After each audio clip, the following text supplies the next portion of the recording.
I heard, I keep hearing shit from people. I had no idea how many people have been in the situation I've been. I've had so many listeners of this program going, yeah, I've done this before. I've done a couple weekends. I keep saying it's 4 weekends. They're telling me it's 3. They're saying that if you go Friday to Sunday, that's going to count as 3 days. Even if you don't do 72 hours, it's going to count as 3 days. So apparently it's going to be like 2.5, which, I mean, that sounds great to me. But also I'm listening to a bunch of guys who fucked up and spent weekends in jail. So I don't know how anything's going to go. I'm not sure. All I know is this close to being all done. And again, the state wanted 45, got 8, got my bail back because that violation was complete horseshit. Thank you to the judge for that one. So got one more little bump in the road and then off and running. Plus I can get some new tats. I'm excited about that. And I've never tried toilet wine. Veldrain with $1 says, did the state want 45 days because you are a white, debatedly straight male living in a Marxist far-left shithole? You don't know people's motive. You don't know people's motivation. But there was a point where this turned personal, it felt like. There was a time, and I think it was when I had a sense of humor about the plea deal. And that's how I deal with things. I have a sense of humor about it. I'm a very optimistic, positive person. I don't think it's right that the state can just be mad about that and then try to break you and lie about you and all that. But like I said before, just don't get in trouble. Just don't get in trouble, and they can't get you by the balls like that. But yeah, it got weird. It got really weird there towards the end. Especially the Aaron's behaving himself. Aaron's doing everything right. Aaron's done everything asked for. And then the state of Minnesota trying to hang something on me at the last minute. That was weird. That really raised my antenna and my attorney's antenna. And we're like, oh, this is a pile on. And but again, don't get yourself in trouble, and then they can't do that shit to you. We gotta get into some stuff today. I know you guys are very interested in all this, but I think our regulars, I think the people that love Steel Toe, it's become repetitive and boring, and I'm kind of repeating myself. So, guys, you're gonna be fine. If you like gardening, do some gardening today. I played golf yesterday. There aren't that many good golf days left. Get out there. Now that I'm not making the mistake of having my partner on the air with me, I can laugh at others who are making that mistake. Oh, and also, I do want to say that, again, I tried to help that karmic guy. I say, don't put the girl on the show with you. It's a ticking time bomb. He's not going to say thank you. It's another win for the child. Cheeto says, was just at the dog daycare and heard them talking about you on the radio. You're famous, LOL. It is amazing that I have been off the air for 4.5 years. And when they need a story or they need clicks or they need attention, you still need the toe. Say what, like, dude, I'm old school media. There's no such thing as bad publicity. I don't care what you say about me. Just say my name right.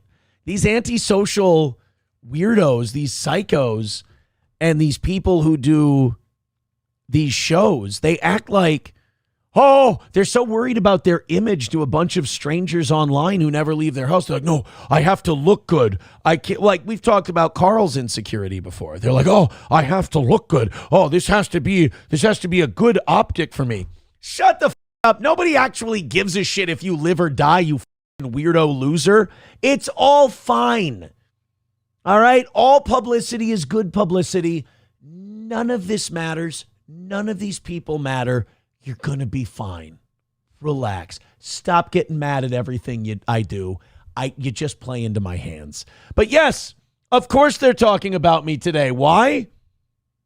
Because they're still upset that they could never beat me while I was there. And they know if I came back they know I'm getting more clicks. than anything else they're going to post or do. You talk about me, you post a story about me, it's going to be the most popular. I'm still the biggest thing in this area. You know that it's true, and that's why you do it. And you know that if I came back tomorrow, I can do it all over again, baby. Why do you think there's so much pushback? Why do you think there's so many people trying to, oh, we got to get the toe, we got to shove him down, oh, we got to end him, we got to get rid of him. There was a guy who for the last 2.5 years now, he said, oh, I'm going to make sure that he never is on the air ever again. It's like, you failed. I won. You lose. War's over. All these people have been trying because they know straight up there ain't no beating the toe. Chad's missing upper lip says, do you have to approve moving? No. I am free to travel about the country, as it were. Sergeant Holka with $5 says, is Gino talking crap about you on WATP? I thought you guys were buds. Gino, this is the wonderful thing. Gino can say whatever Gino wants. I'm not associated with any public statements from Gino Bisconti. So God bless. Look, man, I ain't the one obsessed. They need the toe. They're obsessed with the toe. They hate that I point that out. But if it weren't for the toe, you got to think about this. If it weren't for the toe, these people couldn't pay their bills. I am the only thing keeping these people alive. I'm keeping them. I would say I'm keeping their families fed, but none of them have families, which, by the way, never trust anyone over 40 who doesn't have any kids. They don't have the life experience. They don't have anything valuable to add to anything. I mean, once you've decided you're not having kids and you're like over 40, we don't really need you anymore. You've outlived your usefulness. But I have not outlived my usefulness as I have children. And also, these people are my children as well. You guys, honest to God, this is not me just talking shit and burying people. If I go away, these people starve to death. Now, some of them are morbidly obese, and it would take them a long time. I need to keep doing shows or my children don't eat. And I'm not talking about the biological ones. That was like when I went in, there were steel toe fans at like working at the jail, and like one of the officers, then one of the guys working at the jail, they were steel toe fans, and it was just, they were cool. They were really nice. They're just running by. Hey, Aaron, what's going on? Oh, nothing, man. Hey, you need like any books or something, man? I can go grab you a couple of books. I'm like, shit, yeah, sure. He's like, all right, so I got this. He's pitching the books to me. He's like, this one's like a crime drama kind of thing. This one doesn't seem too bad. Blah, blah. And they make it a lot easier on you. They're cool, man. I will say it is kind of weird that like the state can like straight up lie at hearings. Like they can say shit that's demonstrably false. Like the prosecuting attorney in my case said that we filmed and published the anniversary show on YouTube. We did not. The anniversary show, in violation of an order, was a person was sent by somebody else to surreptitiously film our show against our wishes and then published in violation of an order. And they just went in court and said, I did that. Like that is a demonstrable lie. And I didn't know that you could I learned a lot throughout this whole thing. And I learned that you can do that. Like the state's attorney just said, because they were trying to get the that fake violation that they tried to hamstring us with because I was being a good boy. And then, but like they said, the prosecutor said in court, like to try and make their case, they were like, oh yeah, he filmed it and he recorded it and he posted it, which is 3 lies. And I was in court. I'm sitting there going, that's like, I know not to say anything, but you're like, it's insanity that you just get to say that shit. It's like I said, I learned a lot. That's for sure. There was also, I will say this, I got a report from someone. They told me that my boy Tookie was talking about the whole thing. And they were like, it was the most level-headed, fair thing I've ever heard an obsessive steel toe hater say about you. He said, "You're not a bad looking guy. You're not fat. Your hair's fine. You cleaned up well." He also, Rocco said I was right about Quick Trip. So another win for the toe there. He also said he thought the whole thing was fucking crazy and ridiculous. And I mean, that was his opinion. And he gave like an incredibly, from the report I got, I don't know how, I mean, this was the person who sent me this report. I trust him. It sounded like he was incredibly fair. Now, I predict, because I don't know how much honor there is amongst these guys who need me for a paycheck, but I'm going to guess that if he has any honor, he will stand by that. But now that I've said something publicly and that I like it, he's going to feel a lot of pressure from people. He's going to catch a lot of shit from people to kind of reword that in a better way. I'll see. I'll get reports. We'll see if he's got any dignity or honor. And if he admits he doesn't and then goes back on it, I think that's like in a strange way admirable too. But I will actually be really impressed with the guy if he stands by his, I mean, borderline. I mean, for a steel toe hater, it's complimentary shit about the toe. So I do appreciate that. Mr. Pay Pallington becoming a member for 2 months. Oh, no, you're putting this on a T form. I don't want to do this. I don't want to mock an old boomer. He says, Cumia says you don't do a show. Is he a fair judge? I mean, maybe. Perhaps I should start yelling about black people more. That might...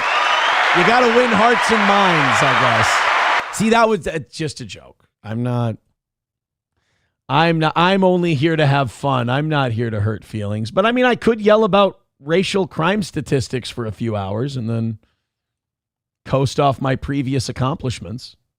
Should I do that? Trump is always so good all the time. He's awesome. Home run, Jefferson. Go to break. All right, now you're being a dick. Knock it off. Rabbi Smoothie with $1 says, Cumia, you mean the guy who copied Howard Stern? Now, that's not nice because a lot of people say I copied Cumia, so now I'm a third-generation ripoff. Oh, shit. Don't ask him about Sue Lightning. Just don't. Don't ask him about Sue Lightning. I mean, I guess I'm not a total Cumia ripoff. I mean, I never strangled a woman and bit her, so while losing my gun because I was too fucked up. I've never done that. I've never been in my 40s and 50s and taken a 17-year-old to prom. I mean, that's kind of a win, right? I'm kind of excited about that one. That was embarrassing, man. I mean, 8 days in jail is not exactly the greatest accomplishment of my life, although he's been to jail too, so I guess I'm following in his footsteps. $1 from Numero Uno says, Cumia didn't copy Stern. How dare you? Did Stern groom teens? Has he ever been in the chat of one of his old interns' live streams, drunkenly lobbing insults at them? Cumia's an innovator. Yeah, Stern didn't rip any of that shit off. Didn't Anthony also buy a teenager shit off her Amazon wish list and then it turned out to be a dude? Or he got catfished by somebody. I think he bought like a teenage girl shit off her Amazon wish list and then he got catfished by someone called Self-Cutting Girl. And it turned out to be a dude. I actually feel for him on that one. That sucks. That really does suck. Numero Uno says, yes, he did buy her stuff off her Amazon wish list. That's the grooming. Yeah, that's up. What is it like people with questionable histories regarding like teenagers or people under 18 always develop this dislike of steel toe? I don't know, Numero. I feel like I'm supposed to take that as a compliment. That people with those kind of tastes are like, they're like, oh, steel toe, I hate that guy, filthy e-beggar, blah, blah, blah. It's like, I don't know, dude. Glass houses and all that, you know? I feel like I should take that as a compliment that most of the people who despise me either have physical malformities like a clubfoot or they've had really fucked up relationships or comments with underage people. I don't make the rules. I just try to follow them as often as I can. We all slip up sometimes. Numero Uno says there's hard evidence of it and he changed his story 3 times about what he claims really happened. Yeah, I mean, a lot of questionable stuff there. A lot of stuff to look into, and a lot of people have. There's a guy named Beige Frequency who did a multi-part documentary on this, and it's 100% accurate as far as I can tell. I don't know if it's still up there. It's called I think it's called Demented World Cumia documentary. Watching the Demented World Cumia documentary. Here it is. It's now, oh God, it's a 5-hour documentary, and it's been re-uploaded by a guy named Corrado Soprano. Oh, Corrado, obviously. There's the link in the chat. If you want to learn more about it, there you go. Mr. Pay Pallington is mad that his super chat backfired. He goes, didn't you used to wear a Cumia shirt? Oh, yeah, I loved the Opie Anthony show. I worked for Compound Media. I did like 6 or 7 shows. I filled in for Anthony when he was dying, for God's sake. I co-hosted his show with Gino, I think, twice. So, yeah, I did a lot of shit for Anthony. But, you know, look, I've always said, if you need the toe for clicks, use the toe for clicks. Just spell my name right. All right, let's continue on with today. We can't just sit here shitting on people and being funny and goofy. We got to do a real show. So can we yell about black people, please? Otherwise, he's not going to think we do a real show. Let's go to numero uno Josh Denny fan for $2. Says, the one time I saw Cumia in chat suddenly leave because he has better stuff to do was right after Stuttering John started watching the Beige Frequency documentary. Weird. I mean, I'd get the out of there if I was him too. There ain't a lot of good shit in there. Anthony is a tragic case of, well, I mean, he's got millions of dollars. He's not a tragic case, but like psychologically, he's kind of a tragic case. And this is a lot of boomers where he clearly was psychologically, and I think he's even said physically abused by his father. And that created a lot of probably bad coping mechanisms, and it's probably led to a lot of the other really embarrassing stuff that happened to him in his 50s. Was he done by his 60s? Like, I'm done with all my misdemeanor and in my 30s, which I still think is a decade too late. But he wasn't done biting and choking and getting in trouble until his late 50s, early 60s. I hope to be done before that. But I think a lot of that and the immaturity and the never getting, never having children or having a family, the cope there is that, well, you never wanted one. It's probably unprocessed trauma from how your dad treated you, to be honest.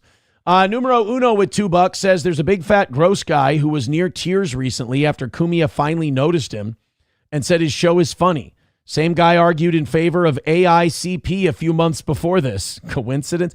Why are there so many people like that? It's so fucking strange that they're just allowed to walk around. Hulkamasha Baby says, so what happened to you that you're such a up? Well, I'm the opposite. I didn't listen to my parents. Listen to your mom and dad, kids. They know it all. Also, I made the bad judgment of the second I saw, my second marriage was probably my biggest mistake. But once I saw clear red flags and everyone was pointing them out, telling everyone else they're wrong, was probably, like I said, I didn't listen. That's my biggest problem.